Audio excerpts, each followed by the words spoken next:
Yo, what is going on, everybody? This is Beanie and welcome back to another video. Today we are going to be doing another all-time team episode and we are going to be doing the Rockies today.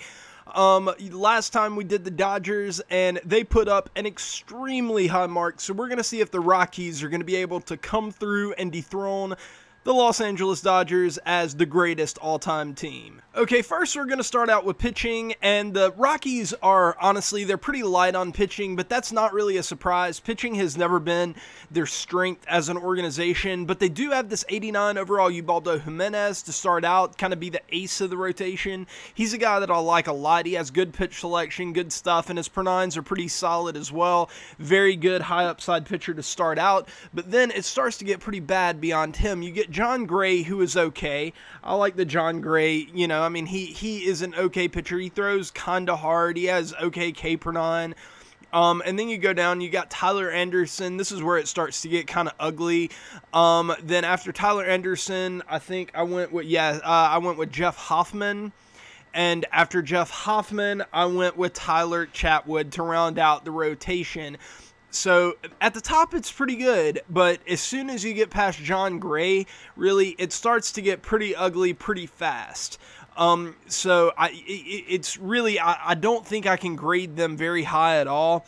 I kind of compared them with the Padres, and honestly, I kind of like the Padres rotation a little bit better, but not a ton better. So I ended up giving the Rockies rotation a score of a 2.6, just below where I put the Padres. And I feel like that's fair. They're really just not very, very good. They're not very high-end, other than the Ubaldo, who I really like. However, the bullpen gets a lot better. This 88 overall Houston Street card, I still have him on my DD team right now. I really love his sinker. I love everything about this card. He has a very good slider as well. This is a very good guy. I would probably put him in my closer role, and then I would put the 87 overall Greg Holland in the setup role, another extremely effective reliever in this game. He has been going back to 2015. He has always been very consistent, very good with a super nasty splitter. And then you go down and you have a couple good lefty relievers too, starting out with this Jake McGee card. He is very, very solid, especially since they gave him that curveball. It just kind of gave him a fourth pitch. Typically, he was only a four-seam, two-seam slider guy, but having that fourth pitch is awfully valuable. And then you go down a little bit further. You have this Chris Rusin card. He's another left-handed reliever. You know, I always like to have 2 to 3 in my bullpen, and he's kind of got a sinker baller, so that's pretty valuable. Then you go over to Adam Ottavino, another guy with good stuff. I'm not a big fan of his pitch selection, but he does have good stuff, like as far as his velocity and break goes. His per-nines aren't the best, but he's pretty effective. Then moving on down, you got another lefty reliever, one that I think is really underrated, and it's this Mike Dunn card. I would like it if he had a changeup, but if you're a guy who can kind of pitch with four-seam slider, he can be a good lefty specialist or something along those lines. I think he's a good budget option, honestly, if you're trying to run a budget team. And then rounding out the bullpen, I think you got to go with the Carlos Estevez card. This card has great per-nines for a 74 overall. He has good pitch selection. The only kind of problem with this card is his off-speed stuff isn't that great, with a kind of low break. But I think you can get by with this card, and I think for the bottom end of the bullpen, this guy is pretty damn good. I really like this card. I think their bullpen is much, much better than their starting rotation. And I would give this bullpen a score of a 5.2. I think it's above average. I really like it. Okay, now moving on to the lineup. This is where you would expect the Rockies to really do well, because they're known kind of for having those big bats and everything that kind of play up in Coors Field. They're okay. They're pretty good, but they're not as good as I thought that they would be. Starting out, we're going to go with this 87 overall Chris Iannetta card at catcher. This is a Catcher is really thin, and it's going to be tough to find, you know, guys for every single team that are effective. So to have an 87 gold catcher who has a good bit of power and everything is actually pretty valuable, and I like having him in that catcher role there. And then I decided to go at first base, probably the best hitter on this team, the 95 overall Matt Holliday. You'll see why I put him at first base and not in the outfield later.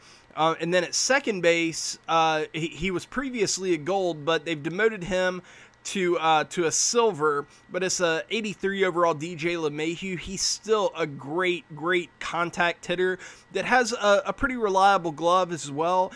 Pretty good guy to have at second base. And then obviously at third base, you got to go with Nolan Arenado, the absolute beast. Great defense, can mash righties, is okay versus lefties. Great card in this game. Everybody knows about Nolan Arenado.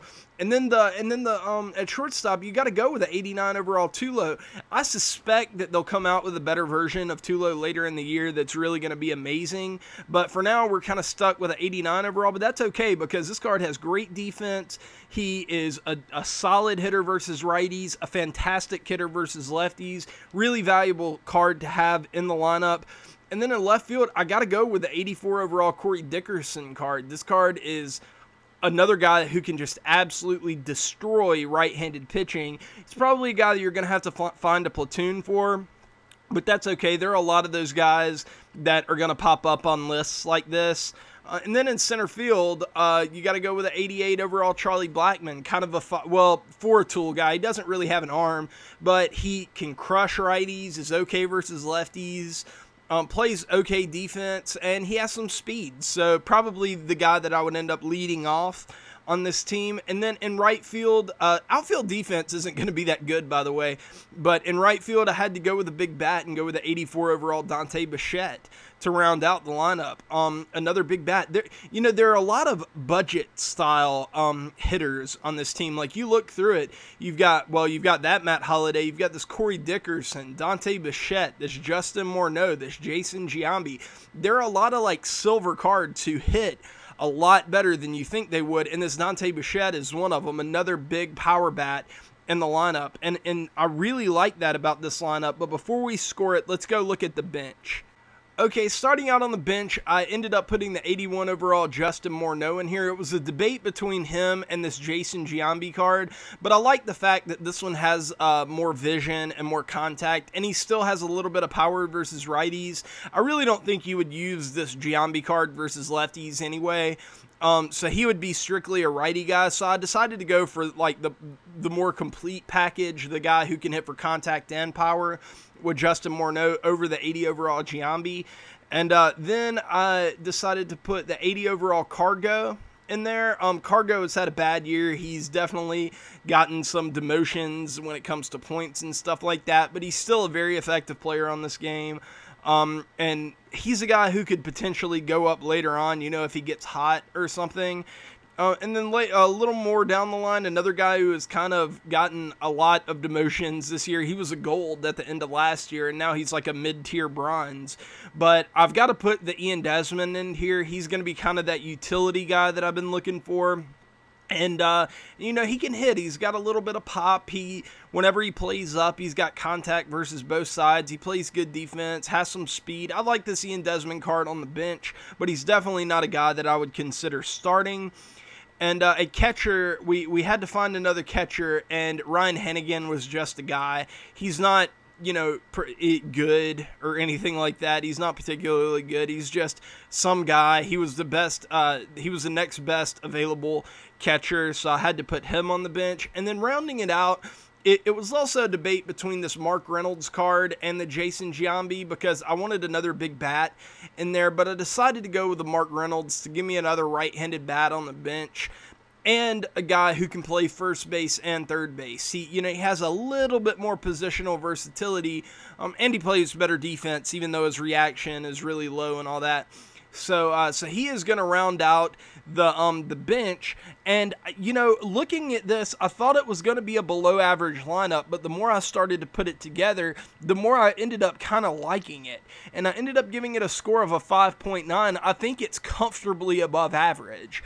I don't think it's great. I don't think it's elite or anything like that, but I think it's comfortably above average.